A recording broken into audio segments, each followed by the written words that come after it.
Smells nice.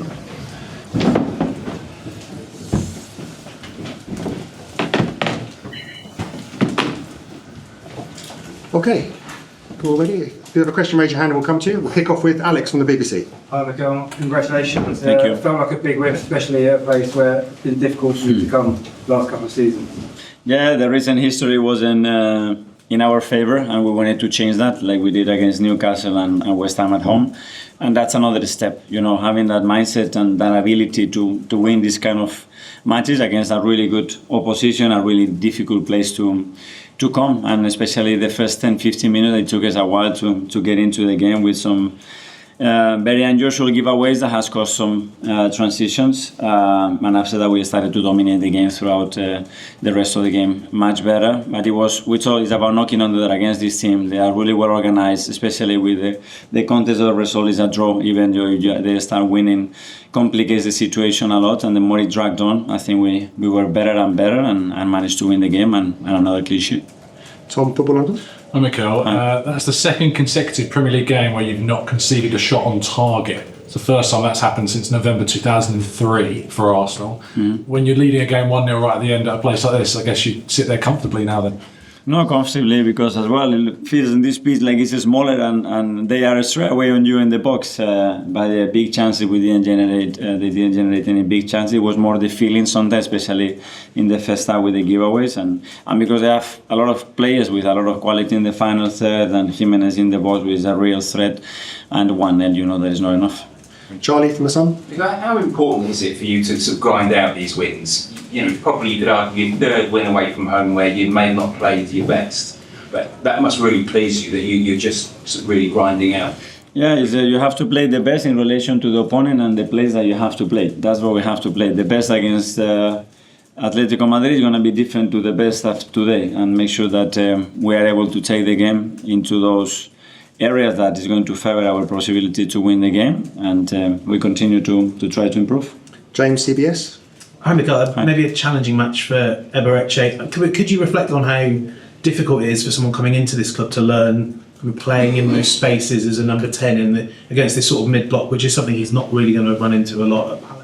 No, because he's more used to probably attacking open spaces and breaks and facing and carrying the ball with the space in front of him. But he's so good and comfortable doing that. I think he had his moments today. He put Victor, I think, 1 or twice through in really good spaces, and maybe if that would have finished in a goal, looked a little bit different. But I'm very happy with what he's doing, and we can use him in different positions. And today we use him on that one, and we carry on trying to improve. Simon Standard. Mikel, when you came here years ago, I think there was perception about Arsenal that they could be soft and tough. But do you think under you they've now built this ability to win ugly? Like looking back, but if you ask me how I would describe the team, the players, is tough and very, very willing. James Sky. It's another set-piece goal, Mikel. How pleasing is that for you, and how important is that weapon when it comes to winning ugly games where you're struggling to break the team down? Great, because it's obviously we generate so many set pieces, so you have to start from there. So when you generate so many, we have to understand, and against these low blocks when they don't really want to jump and commit that many players there, we have another opportunity to put the players that we want in the position that we want with the role that we want, and we need to exploit that. We could have exploited that today in different ways. At the end, it was a set piece, so more than welcome. Amy, Athletic. Hi, Mikel. Hi. At the beginning, Gabriel looked like he'd had a really long journey and maybe wasn't quite sure where he was at. A couple of questions relating to that. What's the programme like for someone like that when you're coming back and you're coming into a game so quickly? And also, how much does it impress you that a player who's maybe struggling to refine that rhythm then has the character? That's exactly the part that I loved about it, because when everything goes well in the first few minutes for a player and he gets confident and things are flowing for you, it's easy to continue. But Gabi had 2 difficult moments, probably not at his standards, but the way he reacted to that and the sense of security that he transmits, that's maturity and that's the mindset that we need in the team. So that's a really good example to use and that I will use for sure. Let's ask about Atletico coming up quickly on Tuesday. Are you a little bit concerned about how much football everyone's had and there's another big game coming up? Can you rest? Can you rotate? Yes, we know the schedule. You could see some of the players, not only us, their players as well, and there have been some injuries as well. Their load is what it is. That's why we need it. And the games now and the context demand you a bigger squad. And I think all the top teams, we are in the same boat. We're going to have to manage that really well to look after them and especially to get the best out of them. Okay, we'll just take two more. Phil, PA.